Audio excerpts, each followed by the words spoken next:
Assalamualaikum warahmatullahi wabarakatuh. Perkenalkan, nama saya Cintia Widyasari dengan NIM 210510039 ingin mempresentasikan tentang hukum benda. Benda atau yang disebut juga dengan zat dalam arti yuridis dalam pasal 499 KUH Perdata adalah segala sesuatu yang dapat menjadi objek hak milik. Dalam KUH Perdata, pengertian benda sebagai objek hukum tidak hanya meliputi barang yang berwujud, namun juga barang yang tidak berwujud. Meskipun sebagian besar pasal-pasal dalam buku 2 KUH Perdata mengatur mengenai benda dalam arti berwujud. Sistem hukum benda. Sistem hukum benda adalah sistem tertutup. Artinya, orang tidak dapat mengadakan hak-hak kebendaan yang baru selain yang sudah ditetapkan dalam undang-undang. Jadi, hanya dapat mengadakan hak kebendaan terbatas pada yang sudah ditetapkan dalam undang-undang saja. Subpokok bahasan kali ini adalah yang pertama, macam-macam benda, yang kedua, hak-hak kebendaan, yang ketiga, azas-azas kebendaan, yang keempat, hak privilege dan retenti. Macam-macam benda. Menurut sistem KUH Perdata, benda dapat dibedakan sebagai berikut. Yang pertama yaitu benda bergerak dan benda tak bergerak. Benda bergerak yaitu benda yang dapat dipindahkan, misalnya meja dan kursi. Kedua, benda tak bergerak yaitu benda yang tidak dapat dipindahkan, misalnya tanah, pohon-pohon, dan tumbuhan-tumbuhan. Yang kedua, benda berwujud dan benda tak berwujud. Benda berwujud adalah kebendaan yang dapat dilihat dengan mata dan diraba dengan tangan. Benda tak berwujud yang timbul dari hubungan hukum tertentu atau hasil perdata yang terdiri atas piutang-piutang dan penagihan-penagihan. Yang ketiga, benda dipakai habis dan benda tidak dipakai habis.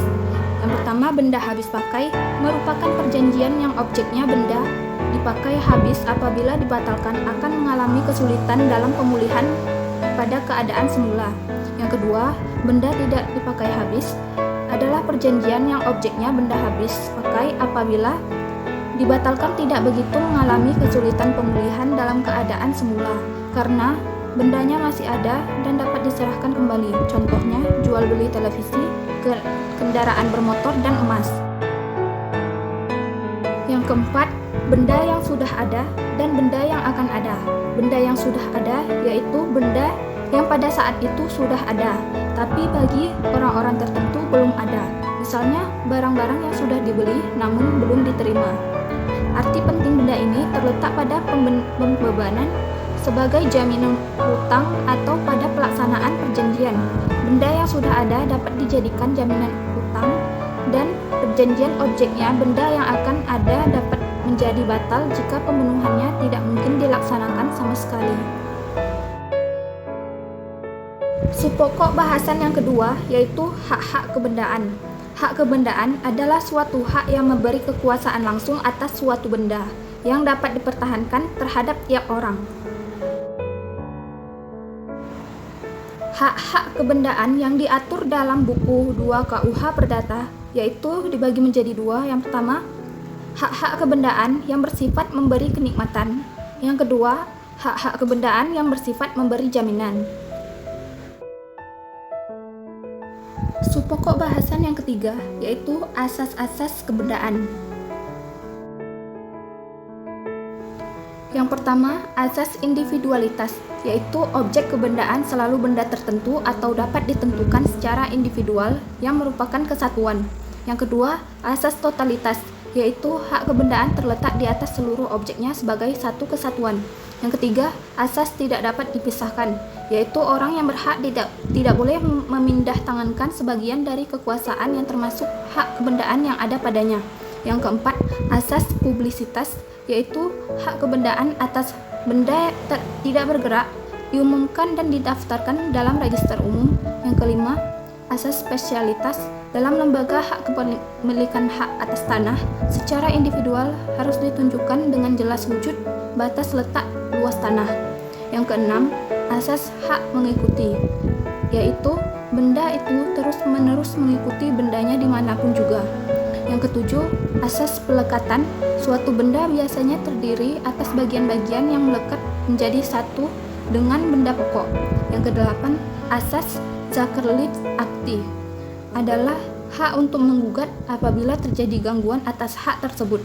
Yang kesembilan yaitu asas hukum pemaksa, bahwa orang tidak boleh mengadakan hak kebendaan yang menyimpang seperti yang sudah diatur di dalam undang-undang. Yang ke-10 yaitu hak dapat dipindah tangankan, yaitu semua hak kebendaan dapat dipindah atau dipindah tangankan. Subpokok bahasan yang keempat yaitu hak privilege dan retensi. Yang pertama, hak privilege atau hak istimewa adalah hak yang didahulukan. Hak privilege di dalam pasal 1134 KUH Perdata adalah suatu hal yang oleh undang-undang diberikan kepada seorang berpiutang sehingga tingkatnya lebih tinggi daripada orang berpiutang lainnya, semata-mata berdasarkan sifat piutangnya. Yang kedua, hak retensi berasal dari kata retain yang berarti hak untuk tetap menahan suatu benda. Jadi, hak retensi merupakan jaminan khusus yang diberikan kepada kreditur untuk menahan benda debitur sampai tagihan yang berhubungan dengan benda tersebut dilunasi lebih aman apabila tertuju pada benda bergerak yang gampang dipindahkan dan berubah nilainya.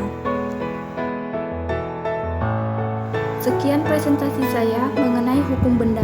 Lebih dan kurang saya mohon maaf. Saya akhiri dengan wassalamualaikum warahmatullahi wabarakatuh.